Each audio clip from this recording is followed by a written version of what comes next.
Alors, construction de symétrique du cercle par rapport à la droite delta au compas.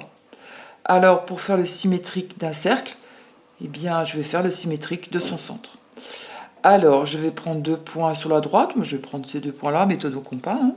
Donc, je prends le point sur la droite, je prends la distance jusqu'au point. Ah oui, anticipation, si je mets de l'encre et que je plie sur l'endroit delta, le point, le centre du cercle ira par là.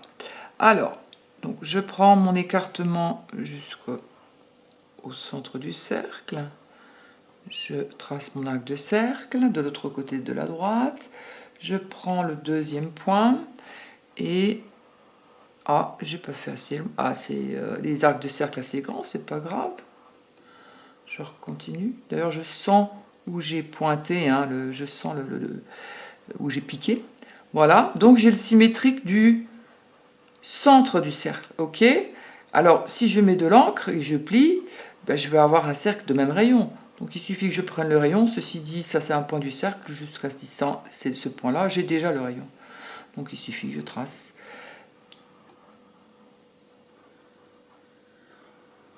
Voilà, j'ai tracé le symétrique. À savoir que ce point-là, son symétrique, c'est lui-même. Ce point-là, son symétrique, c'est lui-même aussi. On dit que ce sont des points invariants par symétrie. Symétrique du segment.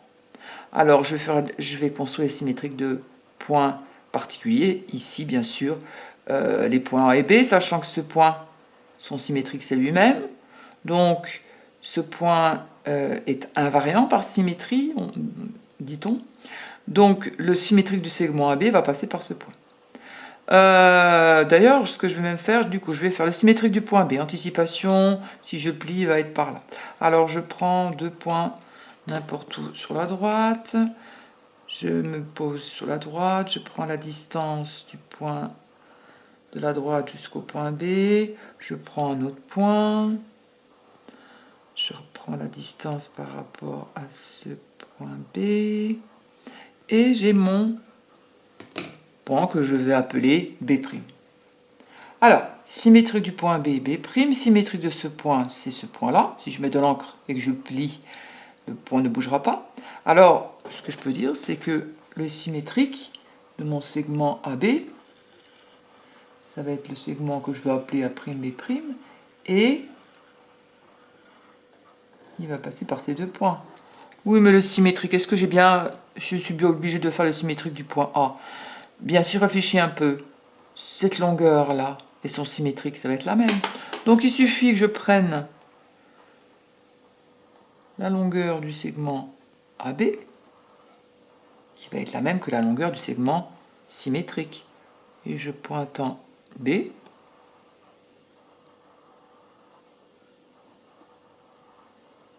voilà. J'ai tracé mon symétrique du point A. Et donc, j'ai le symétrique du segment AB, qui est le segment A'B'. Voilà, symétrique de ma demi-droite, alors qui est infinie, qui se prolonge à l'infini à droite.